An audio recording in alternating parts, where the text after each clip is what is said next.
Hola, buenas tardes, bienvenidos todos. En un segundito ya arrancamos el evento del día de hoy. Buenas tardes.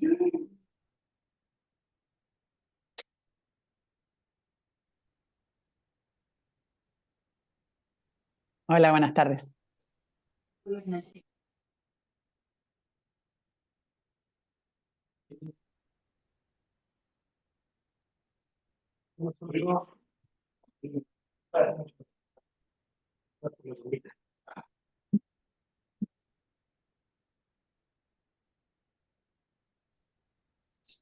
Hola, ¿qué tal? Muy buenas tardes en México, buenos días, me parece que es en Argentina, o más bien buenas noches. Sí, Sí, son perdón, claro. las 7 de la tarde. Exacto, buenas tardes para todos. Muy contenta de estar con ustedes. En esta ocasión, en este PR Tuesday, hemos tenido la suerte de contactar con nuestros colegas del Consejo PR de Argentina, que es la asociación hermana de ProRP, hacen lo mismo que nosotros en México, ellos en Argentina, y hemos tenido el gusto de pues de estar de organizar este conversatorio. Muchas gracias, José Manuel Sierra, por ayudarnos a coordinar esto, que sin duda va a resultar muy interesante para todos los involucrados. Y pues bueno, vamos a aprovechar para platicar un poco sobre las transiciones políticas. Argentina acaba de pasar una importante y nosotros estamos a punto de tener otra también importante. Y bueno, ¿cómo afecta nuestra práctica, nuestro día a día? Ese es lo que vamos a platicar un poco el día de hoy. Y para ello, pues desde luego me acompaña Diego Campal, el presidente del Consejo PR, y me acompaña también un favor, si son tan amables de poner en mute los micrófonos para que podamos proseguir. Si me hacen favor de cerrar sus micrófonos, se los voy a agradecer mucho. Listo. Bueno, pues les decía, nos acompaña hoy desde Argentina Diego Campal, el presidente del Consejo PR de Argentina, y nos acompaña Natalia Fidel, que ella es directora general de Asuntos Públicos de Urban y exdiputada de la Ciudad Autónoma de Buenos Aires.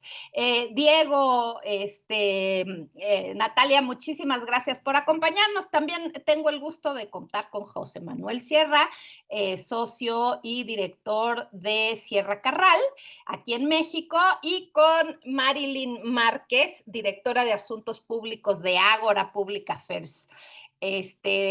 José, Marilyn, muchísimas gracias por acompañarnos. Pues para no quitarles mucho el tiempo, voy a dar pie a la conversación, que sin duda será muy interesante. Pues no sin antes permitirle a Diego que nos haga favor de hacer su introducción. Gracias, Diego. Bueno, muchas gracias, Lidia. Muy contentos de estar en esta primera actividad en conjunto que hacemos con Pro RP de México. El título de esta conversación es Lost in Transition. El objetivo es tratar de estar menos lost, digamos, y más en transition. Así que vamos a tratar de compartir un poco esas experiencias. Como decía Lidia, en Argentina tuvimos un cambio de gobierno el pasado 10 de diciembre. Vamos casi 6 meses de gobierno ya del presidente Milei, una persona que venía de afuera de la política. Fue, como pasó en varios lugares del mundo, algo imprevisto, un fenómeno muy similar al de Bolsonaro, al que observamos en algunos lugares también de Europa, el fenómeno Trump en Estados Unidos también, donde se lo veía avanzar, pero nadie creía que realmente iba a poder acceder a la presidencia, incluidos muchos de los analistas políticos del país. Lo veíamos, para los que no lo conocen el personaje, era un personaje del prime time de la televisión, un panelista que iba y expresaba de una manera muy vehemente, a los gritos, para decirlo de manera clara, sus puntos de vista ultraliberales, libertarios casi, detestando el Estado y pensando que no tenía que existir, considerando que los impuestos son un robo. y ahí está ocupando hoy la presidencia de la Nación. Así que esa es la situación en la que estamos. Natalia, nos pareció muy interesante que te sumes a esta conversación. Les cuento que Natalia hoy es consultora, como dijo Lidia, es la directora general de Asuntos Públicos de la agencia Urban, pero además tuvo un paso por ONGs y tuvo un paso por el sector público, o sea que vivió transiciones de gobierno desde distintos lugares. Así que tu visión va a ser muy interesante. ¿Qué estás viendo, Natalia, en términos de transición en Argentina?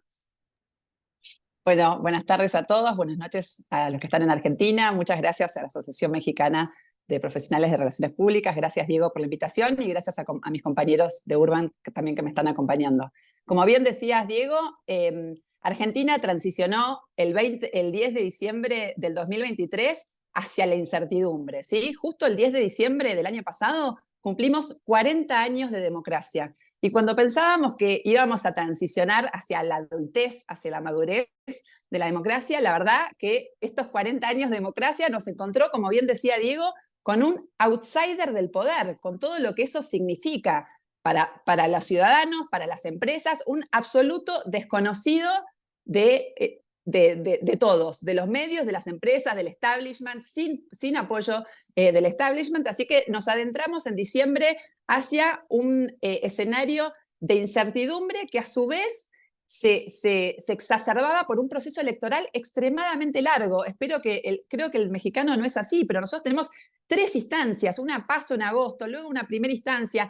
El actual presidente Milei no ganó en la primera vuelta, con lo cual no tenía los números para luego pasar, para hoy en el Congreso, para pasar las reformas y una segunda instancia del balotaje. Entonces ya él era un outsider. El proceso en sí mismo fue confuso y largo. Como bien decía Diego, lo que sí tuvo Javier Milei fue una capacidad de leer un cambio de época, una frustración y un hartazgo de la ciudadanía, producto de muchos años de estancamiento económico, 10 años de un PBI per cápita estancado y mucha frustración con los funcionarios. Y en ese sentido, tuvo una narrativa absolutamente efectiva basada en tres ejes. La libertad, carajo, la dolarización como una manera de terminar con la inflación y un discurso anticasta. Con los mismos de siempre no podemos tener una Argentina distinta. Entonces las empresas se enfrentaron a este escenario de incertidumbre de un outsider del poder, pero también hacia una incertidumbre sobre el marco regulatorio, porque ya el mismo diciembre presentó un decreto y una ley ómnibus que abarcaba reformas estructurales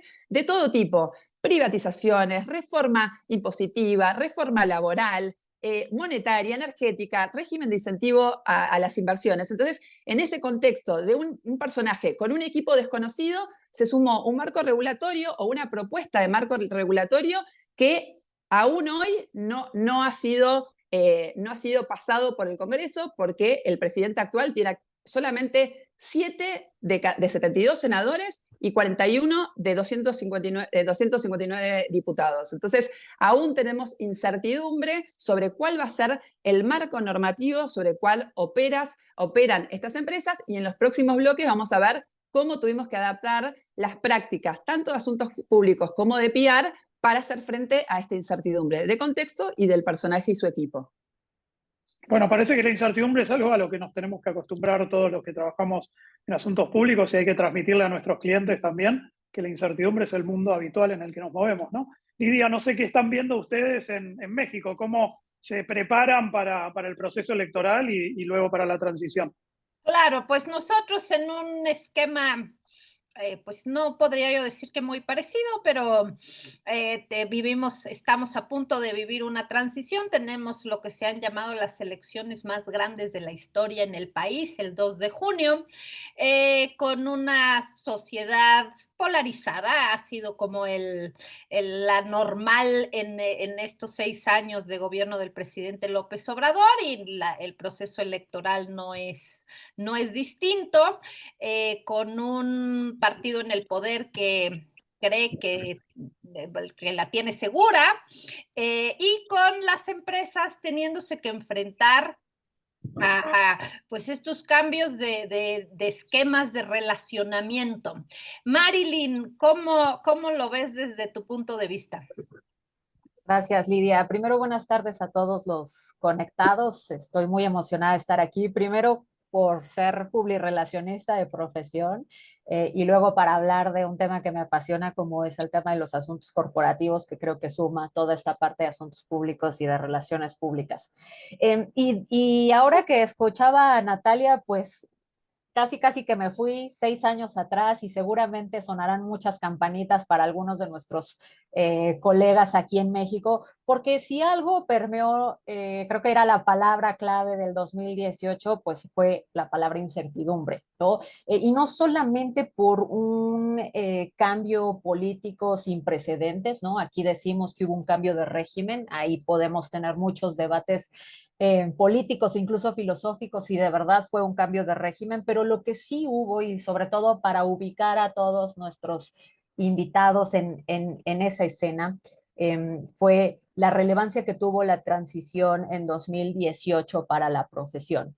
A mí me gusta decir que hubo un salto cuántico en la forma en la que hacíamos las cosas, tanto desde el lado de reputación como de incidencia, porque no solamente cambiamos de gobierno, cambiamos la forma de entender la agenda pública, cambiamos la forma de relacionarnos, la forma de vincularnos. Sin duda alguna, había operaciones, tácticas, herramientas que se mantendrán seguramente por muchos años, pero la forma y el fondo de entender cómo poner nuestras agendas de interés en un contexto completamente polarizado, volátil, dinámico, que también vale la pena recordar un poco históricamente de dónde viene, ¿no? De una campaña muy compleja, muy difícil, en el que hubo propaganda, en el que hubieron, pues la verdad, campañas también negativas sobre la llegada al poder del presidente Andrés Manuel López Obrador, si bien acompañado de algunos personajes con mucha legitimidad que ayudaban o pretendían ayudar a dar más tranquilidad.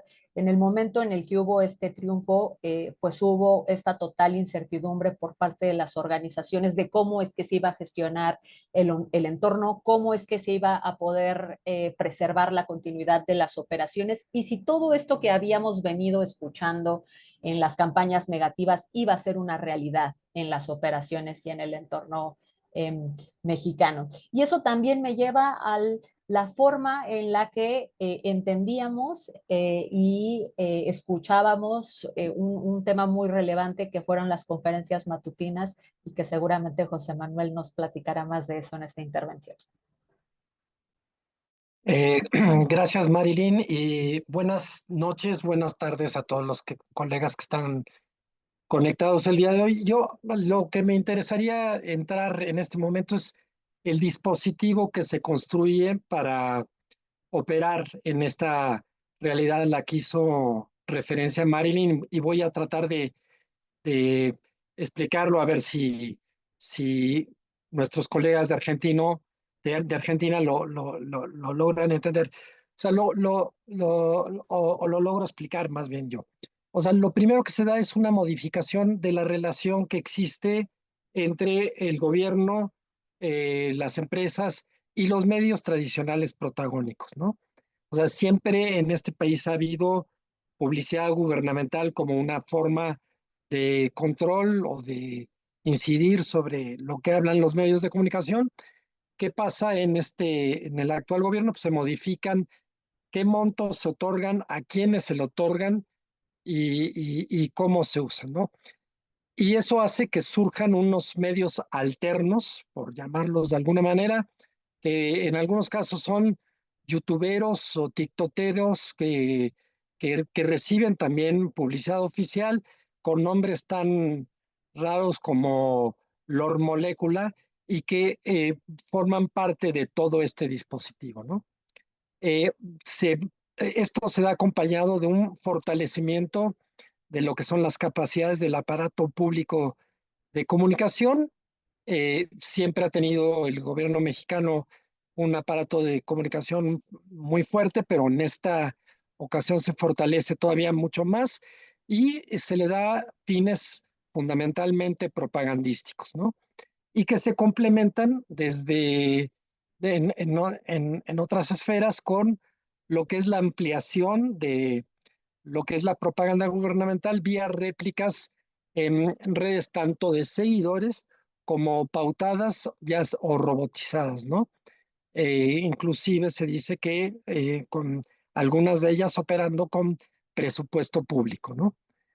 Y esto incluso llevó en un momento dado al cierre de la Agencia Estatal de Noticias en Argentina, que también tienen una agencia estatal o tenían una agencia estatal de noticias.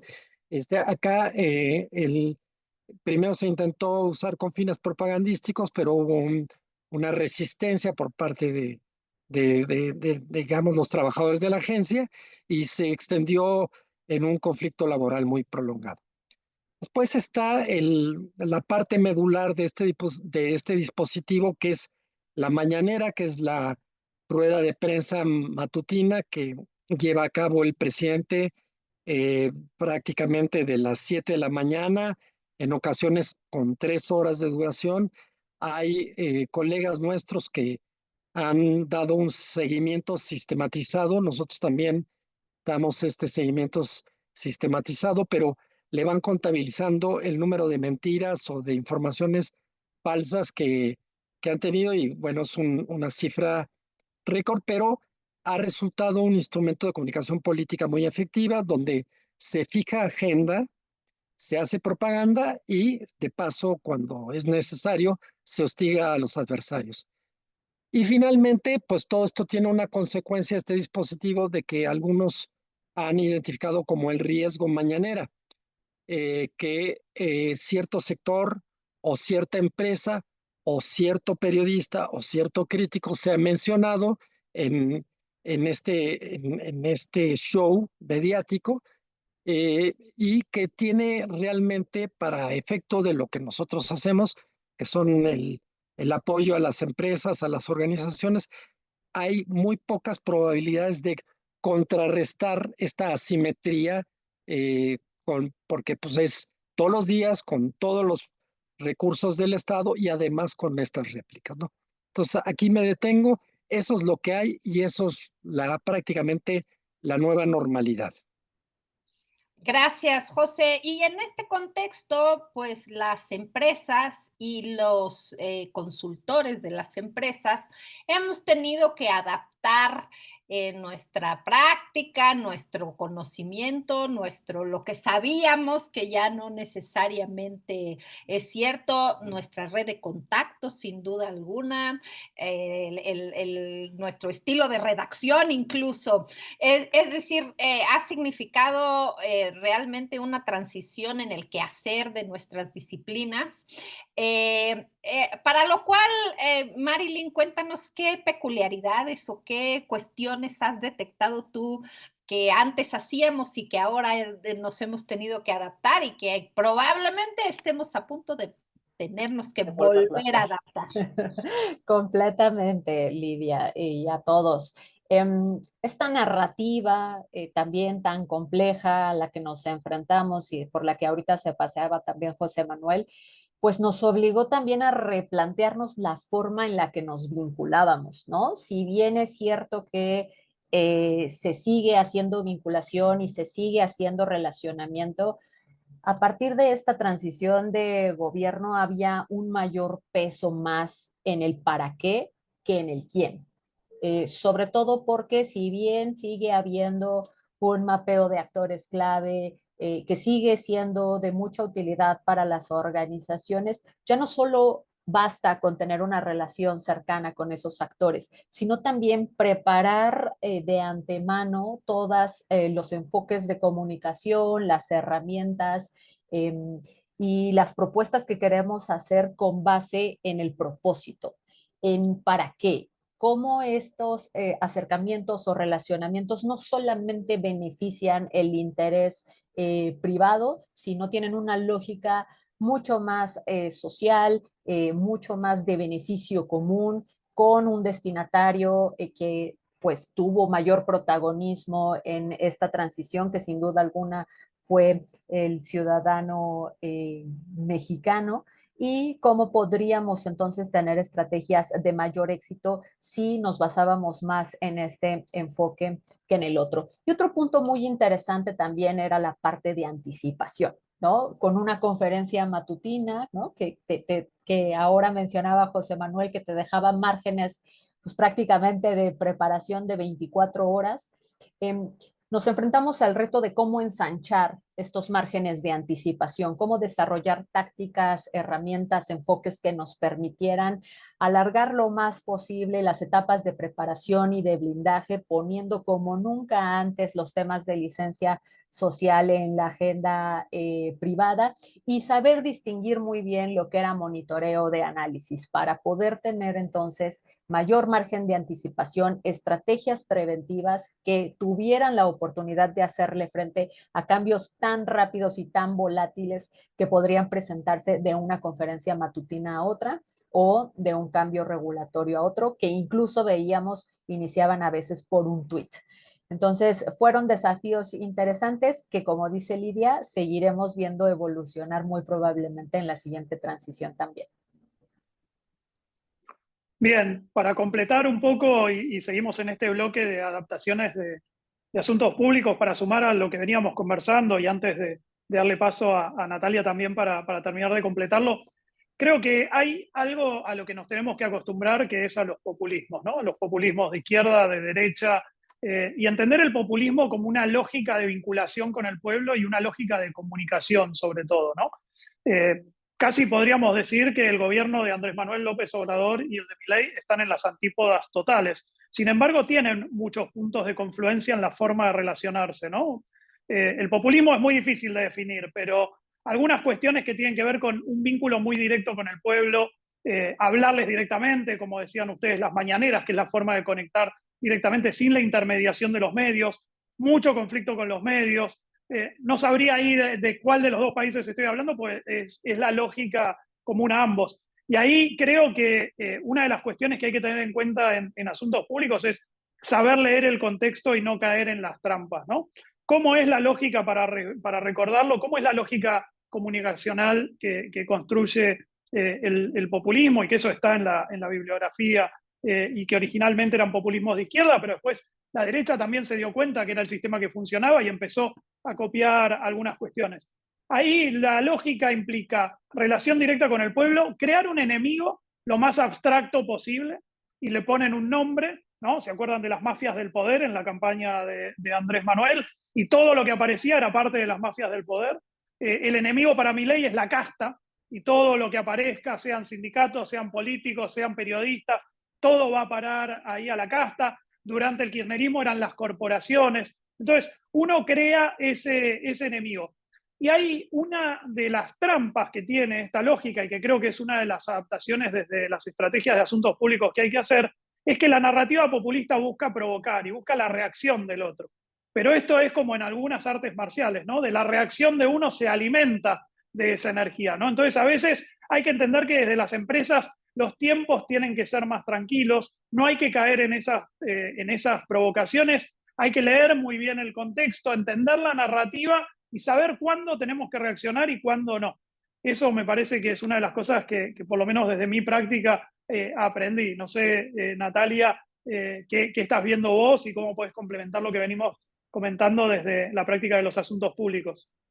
Bueno, muy bien, sí, lo complemento con una mirada más táctica. O sea, ¿qué hicimos o qué hicieron las empresas en estos 5 meses? Como bien decía Diego y como bien decía Marilyn, asuntos públicos tienen un ongoing de relacionamiento que hay que ir calibrando el cuándo, el para qué, que decía Marilyn, tiene que estar muy claro, porque uno tiene que tiene que tocar ese contacto por un fin específico. Estoy totalmente alineada y estoy totalmente de acuerdo que lo micro tiene que contribuir a una visión más macro sobre cómo se construye o qué impacto socioeconómico, de sostenibilidad y más amplio tiene ese relacionamiento, pero mientras las empresas iban definiendo, iban viendo, armando su mapa de stakeholders, por supuesto que siempre tienen claro el seguimiento de los issues, iban pensando la estrategia del para qué contactar a esos funcionarios de gobierno en los distintos niveles. Con vos, Diego, decíamos que muchas veces hay que mantener una relación con la burocracia en los niveles más bajos de los funcionarios, que son los que en definitiva impulsan muchas cosas.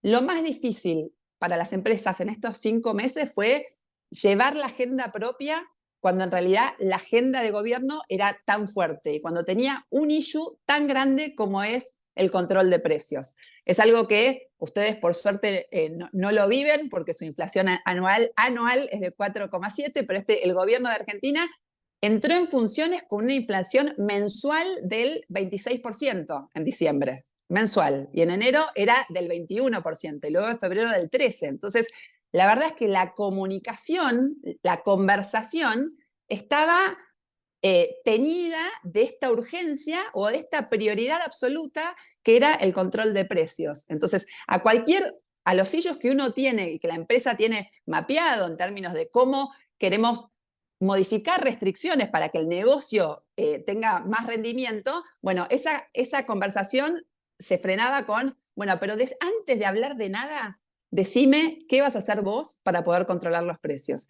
Y eso se materializó en una reunión entre el ministro de Economía con distintas empresas de consumo masivo, donde les dijo, muchachos, ustedes tienen que hacer un gesto para controlar precios.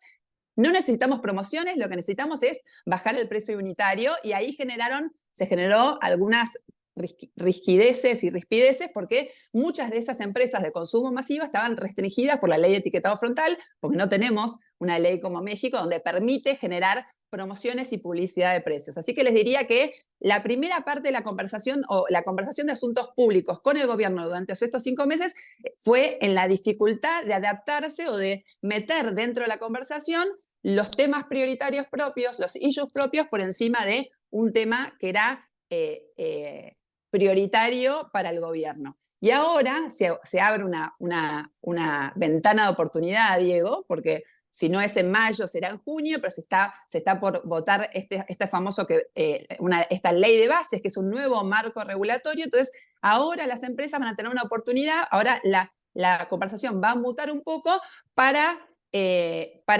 comunicar anuncios de inversión, anuncios de hiring, anuncios de cuál es el impacto socioeconómico que las empresas están haciendo aquí en Argentina. Entonces, ahí les diría que, para hacer un paralelismo con lo que pase con ustedes, es los primeros 100 días de gobierno, lo que es la luna de miel de los nuevos gobiernos, generalmente en los países se van acortando, y hay una necesidad de los nuevos gobiernos de contar buenas noticias. Y ahí está en la calibración que decía Diego de qué interactuar, qué pedirle al gobierno, qué salir a decir sin que eso signifique un endorsement político. Entonces, muchas veces la estrategia de asuntos públicos en este ongoing de issues y de ver a los stakeholders también tiene que ver con ponerse bajo el paraguas de las cámaras para que no se vea como un endorsement de una empresa, o que en todo caso es una decisión política, como fue la de una cervecería, de una cerveza muy conocida aquí en Argentina, y sino que sea un pedido del sector en su conjunto. Así que lo importante es eso, cómo meter la agenda propia cuando la agenda de gobierno está tan marcada y es tan exigente y prioritaria. Sí, y también otro tema que aparece en las transiciones y que seguramente los colegas en México que están a punto de enfrentar el proceso electoral es cuánto hay que vincularse con los potenciales funcionarios, con los candidatos en época de campaña, ¿no? Que es una discusión que muchas veces los clientes a nosotros nos plantean, bueno, hay que reunirnos con todos, ¿no? Y entonces uno le dice, bueno, pará, porque primero te podés meter en temas de campaña que pueden ser complejos, y segundo, te vas a estar reuniendo. Si uno tiene muchos recursos, un área muy grande y demás, bueno, está bien, el relacionamiento siempre es bueno, pero después se va a estar reuniendo con gente que quizás el mes que viene puede ser la persona más poderosa del país o ser prácticamente nadie, ¿no? Entonces, ¿cómo se hace ese uso de esos recursos en campaña? Es una pregunta que muchas veces nos debatimos y que es difícil encontrar el punto intermedio. Así que, sin lugar a dudas, en términos de adaptaciones de asuntos públicos en tiempos de transición, hay muchísimo para aprender y muchísimo para aprender de las experiencias de los distintos países. Si les parece, vamos y les pido a las personas que nos están escuchando, quienes tengan preguntas, las pueden ir escribiendo en el chat, de ahí las vamos a ir levantando. Si les parece, dejamos un poco asuntos públicos, aunque se conectan mucho los temas, y entramos en los temas de comunicación, de PR, ¿no? Ahí, un tema que me gustaría agregar es que en este contexto de transición del gobierno de Milei, esta sorpresa que hubo, la incertidumbre, todo eso, se combina con algo que se dio en llamar en la Argentina la batalla cultural. Lo que está pasando en la Argentina hoy es un cambio de narrativa muy fuerte, donde había muchas cuestiones que no se discutían en la Argentina. Ser liberal estaba mal visto durante toda la época del kirchnerismo, los gobiernos peronistas. La gente no se animaba a decir que alguien era liberal o de derecha, cuestiones así. Esa batalla cultural se está dando en todos los frentes, está cambiando en esta dinámica comunicacional del populismo quiénes son los buenos y quiénes son los malos. Y ahí creo que en términos de PR hay una oportunidad, porque hay un lugar para las empresas, para ocupar que el sector privado vuelva a tomar ese lugar y ese protagonismo que tiene como generador de empleo, como generador de inversiones, como generador de divisas, que son todos los problemas que plantea la sociedad, y que el sector privado durante tantos años de gobiernos más de izquierda era uno de los enemigos, ¿no? Entonces, hay ahí un desafío en términos de PR, de dónde se puede parar el sector privado en esta transición. Natalia, no sé, en términos de PR, ¿cuál es tu visión antes de escuchar a los colegas de México? Totalmente. Creo que la opción de no hacer nada no es una opción en este entorno cambiante, ¿no? Hay un estudio de DS Simon Media que dice que el 83% de los profesionales de relaciones públicas reconocen que el cambio de contexto y que frente a este cambio del contexto, solo el 25% hace algo al respecto. Así que en ese sentido creo que todos los que estamos acá podemos acordar que hacer la plancha y dejarse llevar por las olas semánticas de las campañas no es una opción y que hay que abordarlo, y que justamente la oportunidad está en abordarlo inteligentemente. Entonces, una de las cosas que hicimos en Urban en el año 2023, justamente en un año donde tenemos 3 instancias electorales y como mucho ruido y la conversación pública pasa por lo político, fue medir todo el tiempo y tomar decisiones comunicacionales basadas en evidencia. ¿Cómo hicimos eso? Escuchando. ¿Para qué? Para poder decidir con datos cuándo intervenir, cómo intervenir y dónde intervenir. Sabíamos que había mucho ruido allá afuera y que es muy difícil pasar como empresa, como marca, los mensajes que queremos pasar. Entonces lo que definimos es estudiar las distintas audiencias, ver cuáles eran las speaking opportunities, cuidar a los voceros y ser muy categóricos en cuándo intervenir, cómo intervenir y medir el impacto de lo que se hacía. Así que en ese sentido, lo interesante fue que se hizo a través de un equipo, o sea, muchas veces lo que hicimos fue integrar los distintos equipos de PR, comunicación interna, asuntos públicos, sostenibilidad, para que todos sean data-driven y con información en la mano, tomar decisiones de cuándo salir a comunicar y qué, y luego evaluarlo para luego salir a definir cuándo es la próxima intervención y cuidar las vocerías. Así que en ese sentido fue una oportunidad para innovar en la comunicación basada en datos. Claro, como decía Diego, son 2 prácticas que están muy vinculadas. A veces es muy difícil dibujar la línea entre una y otra. Pero en México resulta, yo creo que aún peor, porque el presidente tiene una relación muy complicada con los medios de comunicación. Es una persona que es sumamente hábil para usarlos, para fijar agenda, para marcar claramente quiénes son sus aliados y quiénes son sus detractores. Y un poco la sociedad o las empresas pues van de la mano, es decir, los que están con un medio, los que lo consumen, los que se anuncian, pues seguramente serán aliados de ese medio y por lo tanto aliados o detractores del gobierno según sea el caso.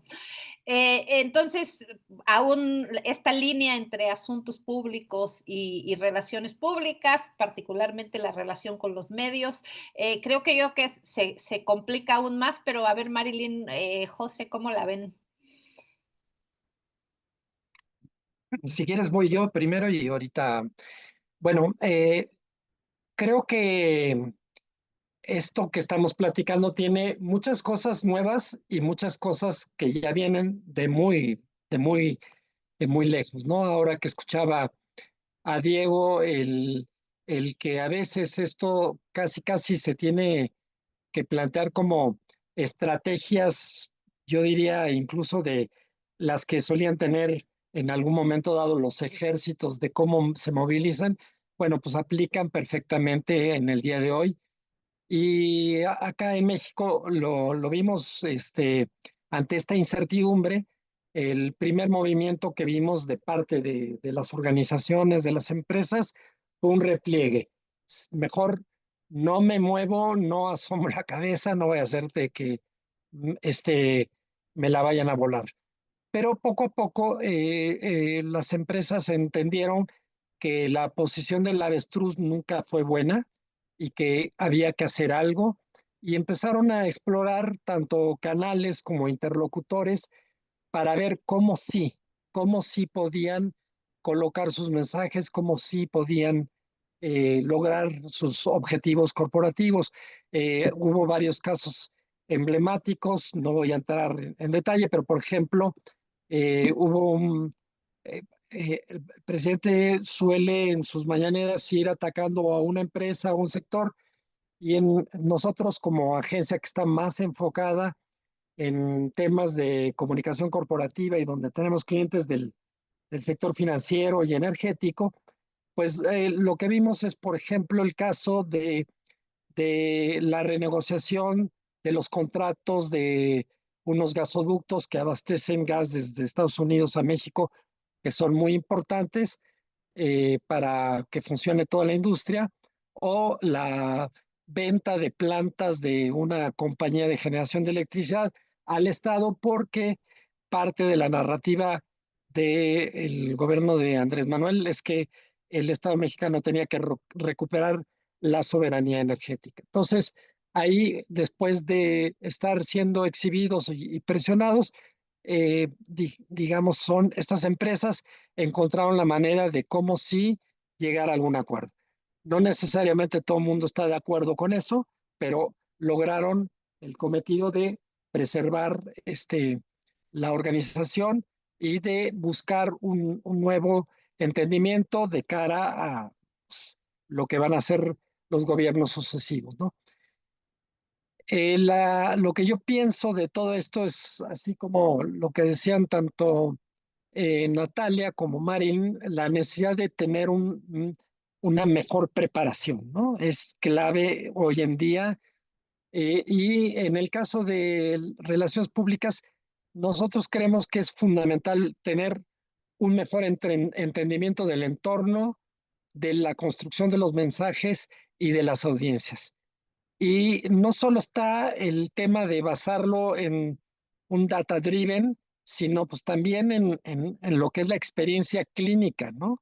Eh, Porque si no podemos tener todos los datos, podemos tener toda la idea de, es importante llegar a colocar este mensaje con esta audiencia.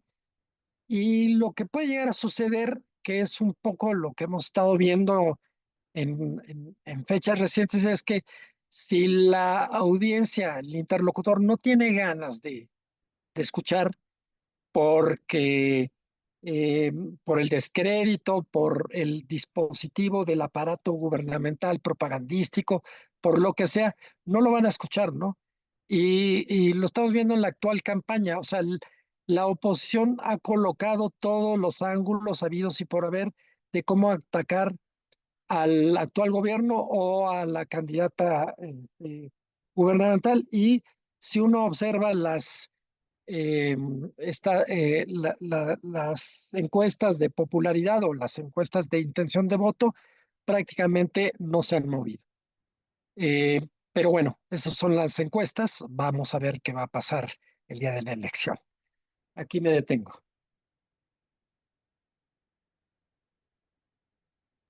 Marilyn, ¿tú cómo la ves? Bueno, pues completamente de acuerdo con mis colegas, yo sumaría, ¿no? Que en un mundo tan conectado, con todo el poder de las redes sociales, y creo que también es una buena clave para lo que se viene, las estrategias de reputación no pueden ser trabajadas por silos, ¿no? Lo que comunicamos allá afuera le llega a todos nuestros stakeholders. Entonces es muy importante que el profesional de comunicación entienda el entorno, los riesgos y las oportunidades del contexto político y pueda hacer estrategias mucho más integrales y viceversa, que el equipo de asuntos públicos entienda que sus acciones, sus actividades y sus estrategias pueden ser un riesgo o un activo reputacional y pueda ponerlo en valor en estas transiciones. Bueno, si les parece, en el intercambio podemos ir alternando con algunas preguntas que van apareciendo y podemos ir comentando entre todos.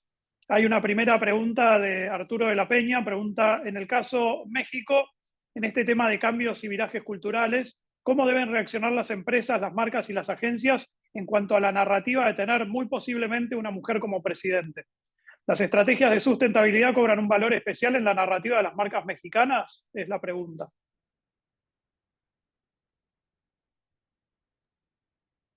No sé quién de los colegas mexicanos quiere tomarla, nosotros la podemos complementar porque hemos tenido presidenta mujeres ya, así que podemos contar nuestra experiencia también, pero no sé si quieren tomarla alguno de ustedes. Pues digo, yo diría, va a ser interesante observar qué va a pasar con el tener una presidenta mujer. Yo creo que ya nos habíamos atrasado mucho en eso. En México la participación de la mujer en la economía es enorme, tanto en el plano de la economía formal como la economía informal.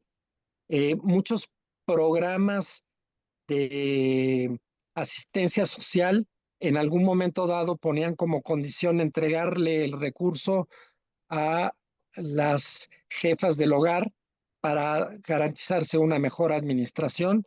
Eso ya se modificó, pero digamos es relevantísimo. Pero digamos también, por ejemplo, por el lado de eh, los consejos de administración, mi socia que está por ahí, Magdalena Carral, que es fundadora de Women's Corporate Directors, pues un poco lo pone de relieve, ¿no? El número de mujeres que forman parte de los consejos de administración de las empresas que cotizan en las bolsas de valores en México es una ridiculez frente a lo que es la proporción de las mujeres en, este, en la actividad productiva.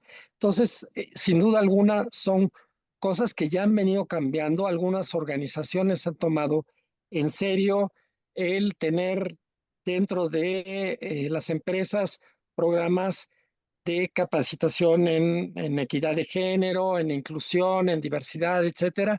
Eso va a tener que seguir siguiendo, va a tener que continuar, al igual que todo el tema de ESG, etcétera. Todas estas cosas van a seguir siendo importantes que continúen independientemente del contexto político. Solamente sumar, tener mucho cuidado con el pinkwashing, ¿no?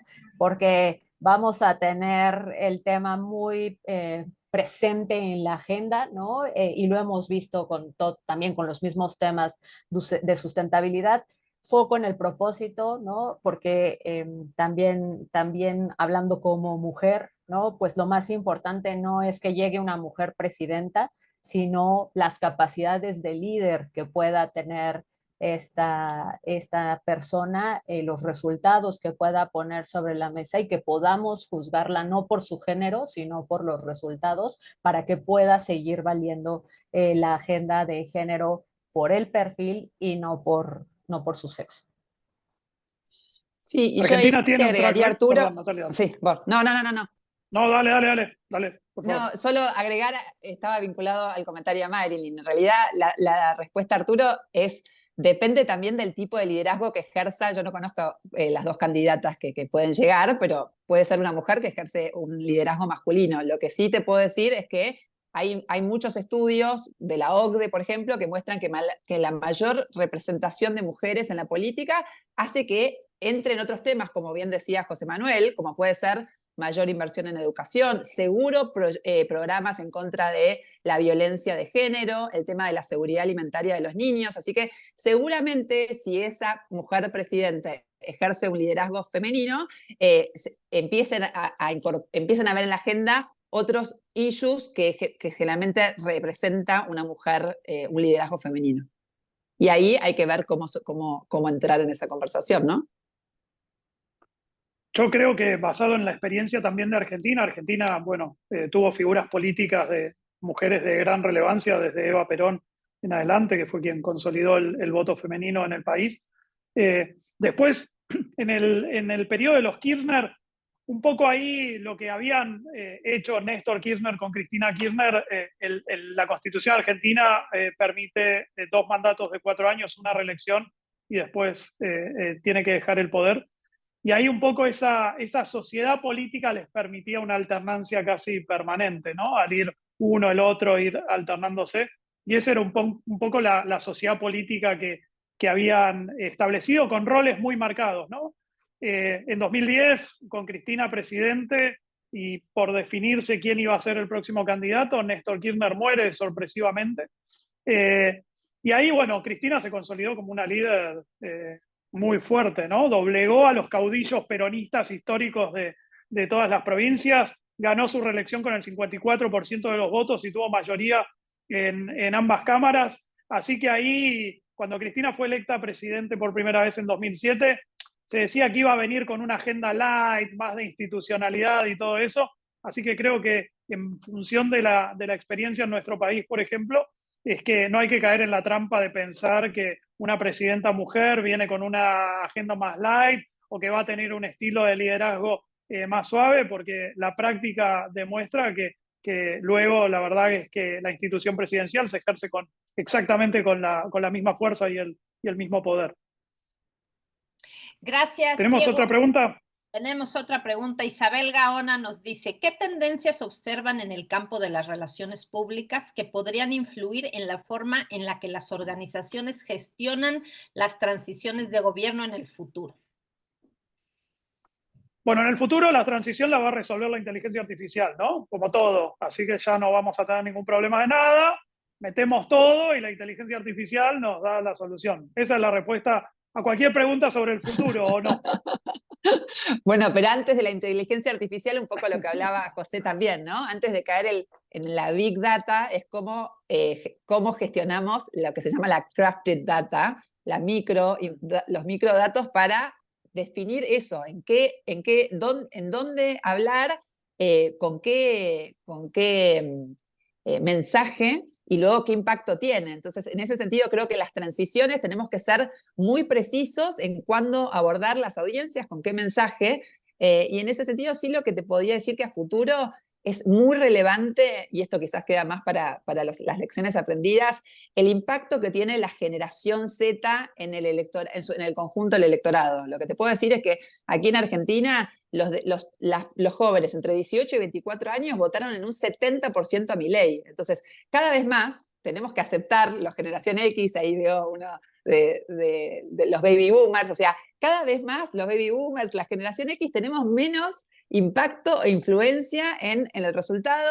y para que se den una idea, en Argentina la generación Z representa un 27% del electorado, así que hay que estar muy atento también a entender a este nuevo prosumidor, que es colaborativo, que es participativo, porque ya no solamente tenemos que ver cómo nos comunicamos con ellos en lo digital, sino que cada vez más tienen un poder de influencia política muy importante a la hora de definir quién es el próximo gobierno en un país. Creo que también, antes de pasar a la siguiente pregunta, tomo un punto que decía José Manuel, que era lo de la estrategia del avestruz, que muchas veces ante la incertidumbre toma el sector privado, que es esconderse y no hablar.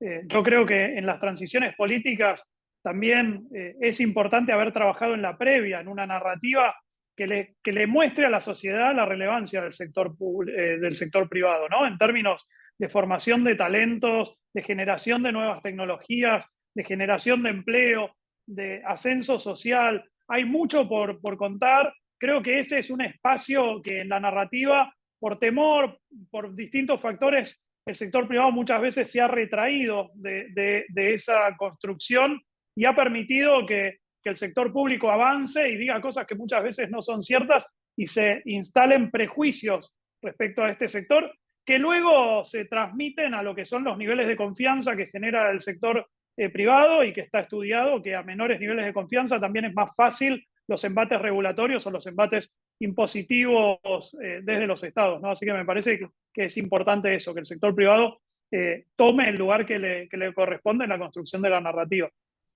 Diego, sumar ahí nada más en esta parte de tendencias, sobre todo en otros polos del mundo, estamos viendo que también el rol del profesional de los asuntos públicos está evolucionando para este tipo de transiciones de gobierno, lo que puede llamarse como empresa socialmente responsable, ahora empresa políticamente responsable. Y estamos viendo una mayor asunción de compromisos, un mayor perfil que va muy en línea con lo que también mencionas, Diego, en quitarnos un poco estas penas y estos sesgos de por qué el sector privado, sobre todo en Latinoamérica, no tiene por qué opinar cuando es un tema regulado, legítimo y que beneficia a la conversación, poder ser más activos, defender nuestras causas, siempre en un marco de transparencia y diálogo. Y creo que los profesionales en Latinoamérica tenemos mucho por aprender de esas prácticas en otros lados para poder ayudarle a la disciplina a avanzar en ese frente.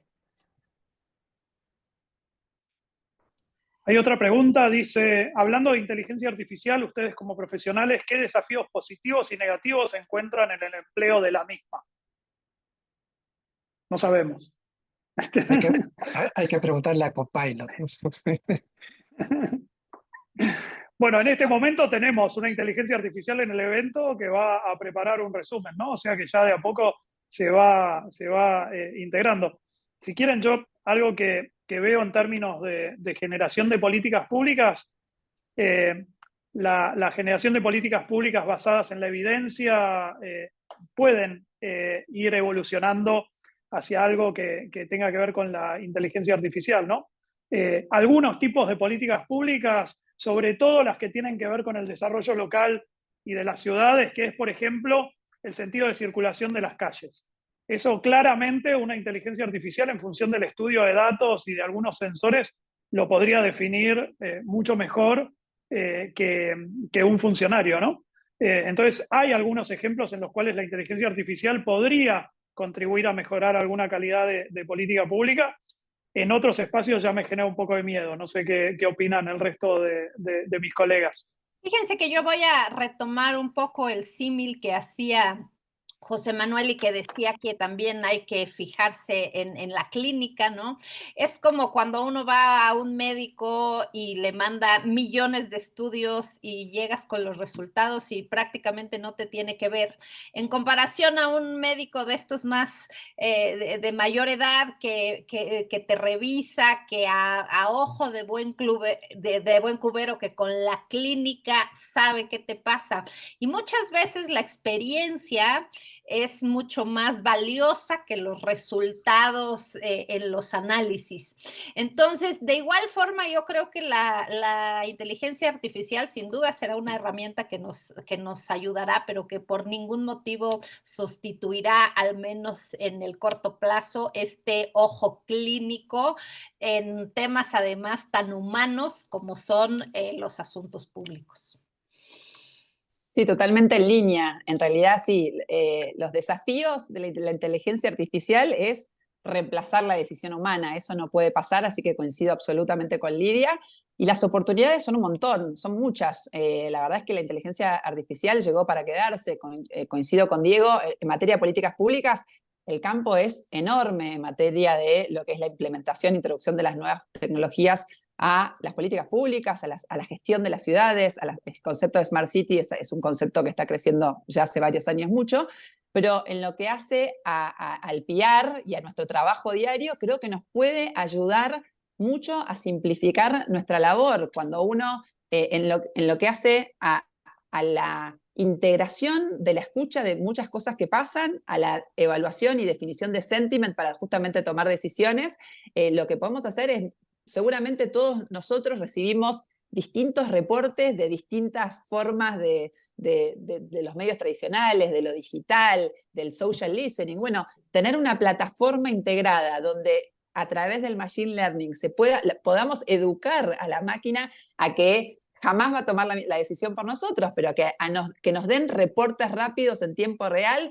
en materia de una comunicación, un statement que salimos a decir cuál es el impacto. Eso es algo que claramente ya muchos de nosotros lo estamos empezando a usar y cada vez más con el tiempo vamos a tener estas herramientas para facilitarnos, para aglutinarnos mucha información y para no marearnos, no infoxicarnos en el Big Data, pero sí tener crafted data y información precisa para tomar decisiones. Así que en ese sentido el potencial es enorme y nos va a simplificar mucho trabajo, pero nunca va a reemplazar el criterio humano. Como supongo que nos estamos acercando ya a la parte final y las lecciones aprendidas, bueno, yo una reflexión final. Esto, por ejemplo, de la tecnología, la inteligencia artificial, estoy totalmente de acuerdo con lo que se dijo.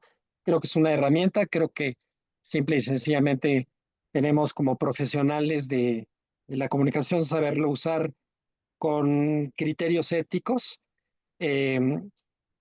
y también cómo ponderar esta parte de data con experiencia, etcétera. Pero si uno, por ejemplo, ve las propuestas de las candidatas y los candidatos sobre el rol que le están asignando a las tecnologías, a la tecnología dentro de las plataformas de gobierno inteligente, etcétera, pues ahí uno vuelve a ver que pues depende de quién esté hablando, lo ve de una manera y lo ve de otra. Y lo que creo que tenemos que entender como asesores de nuestros clientes es ayudarle a nuestros clientes a entender cómo está ese mapa de interlocutores, qué es lo que no van a escuchar definitivamente, o cómo empezar a tratar de abrir puentes de entendimiento. Eso requiere de mucha preparación, requiere una parte que no tocamos, que era la parte de, de manejo de crisis, de prevención de riesgos. Pues nuevamente, ¿no? Esta transición, este ambiente de incertidumbre nos llevó, entre otras cosas, a ver que no solo basta tener todos los protocolos y procesos ahí arrumbados en un lado, sino que hace falta estarlos ejercitando continuamente, porque otra de las cosas que sucede es que esto cambia muy rápido. Eh, Marilyn hablaba ahí de 24 horas, yo creo que hay días que es hasta menos, ¿no? Y si la gente que tiene que instrumentar esto dentro de las organizaciones no tiene la práctica y el ejercicio cotidiano que amerita, pues no va a poder reaccionar en tiempo y en forma, ¿no? Y aquí me detengo. Gracias, pues efectivamente nos estamos acercando al final de algo que en mi opinión sin duda ha sido muy, muy interesante. Me parece que vale la pena hacer un repaso pues de lo que aprendimos hoy, de qué nos llevamos y yo pues me permito empezar para luego dejarles la palabra a los demás, pero a mí yo me llevo con dos cosas especialmente. Una es la preparación y como la observación del entorno, ¿no? Sin eso, pues no vamos a ser útiles. Y la otra es esta necesidad de evitar el efecto avestruz, que humanamente es lo natural y que las empresas, pues particularmente conservadoras, pues deciden retraerse, observar y tomarse el tiempo para reaccionar. Sin embargo, a veces ese tiempo que se toman callados o guardados es fundamental para el desarrollo de un país. Y más bien, pues buscamos empresas más participativas, más políticamente responsables, más involucradas en los temas en lo que los afectan y no dejárselo a los gremios o a los demás o que inicie el líder, ¿no? Con eso me quedaría yo. Natalia, si quieres darnos tus aprendizajes. Sí, yo, bueno, insistiría con esto, ¿no? Que frente a contextos de incertidumbre y volatilidad, no hacer nada no es una opción. O sea, y lo que tenemos que hacer es ver cómo abordamos este ruido y estos momentos de cambios y de tanta incertidumbre de manera estratégica y precisa, y en eso creo que contar con datos y contar con información para definir qué batallas dar y que sean efectivas, o sea, hacer menos, pero que tenga impacto y después medir ese impacto, es claramente una manera de abordar estos contextos volátiles. Y lo segundo, que es también, y es más filosófico, es frente a un contexto de incertidumbre con un nuevo gobierno, con un nuevo equipo de gobierno que no conocemos, con una agenda que no sabemos cómo se va a materializar, lo único que podemos hacer como empresa es ser fieles a nosotros mismos, a nuestra estrategia de posicionamiento. Como politóloga yo tengo que decir que el poder permanente está en los ciudadanos, pero la realidad es que los gobiernos van y vienen y las empresas y el poder económico permanece a lo largo del tiempo. Por supuesto que la ciudadanía tiene un rol importante a la hora de definir los gobiernos, pero digo, no podemos dejar quiénes somos y ahí dos casos muy concretos frente a cuando un presidente, por ejemplo, decide dar de baja el Ministerio de la Mujer.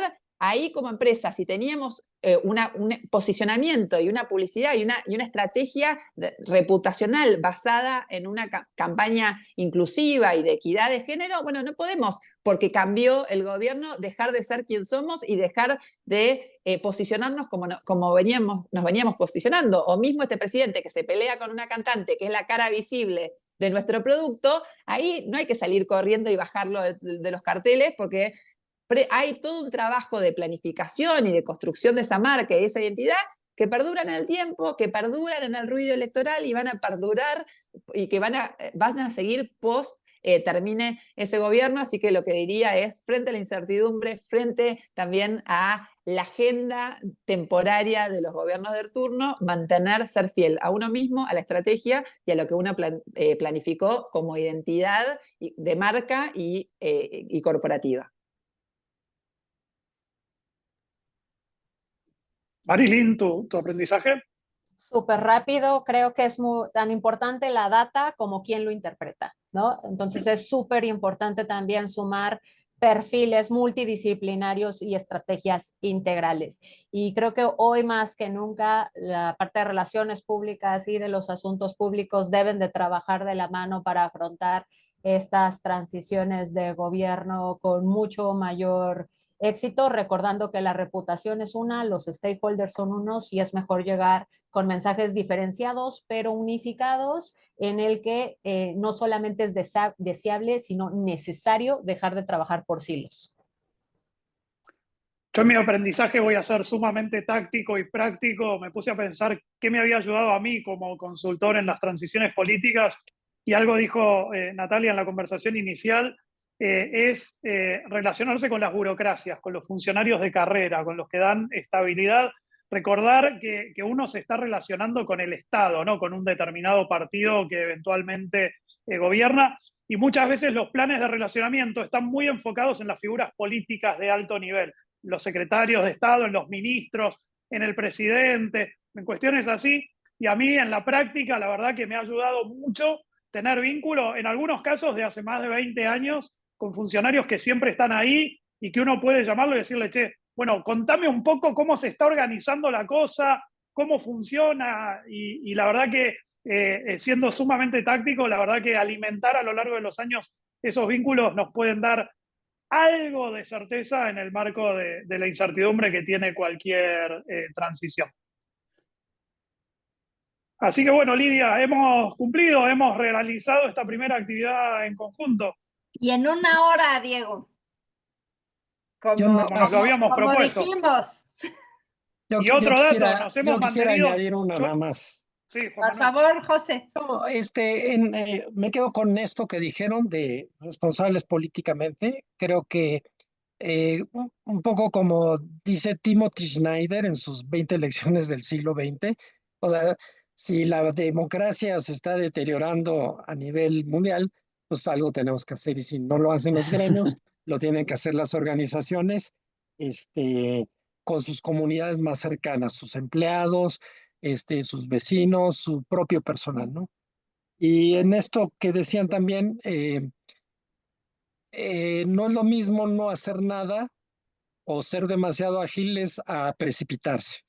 Creo que en la mesura está la clave y creo que me da muchísimo gusto que saber y ver y constatar que a pesar de estar a 10,000 kilómetros de distancia, estamos con cosas muy, muy comunes y muy cercanas entre los colegas de Argentina y los de acá de México.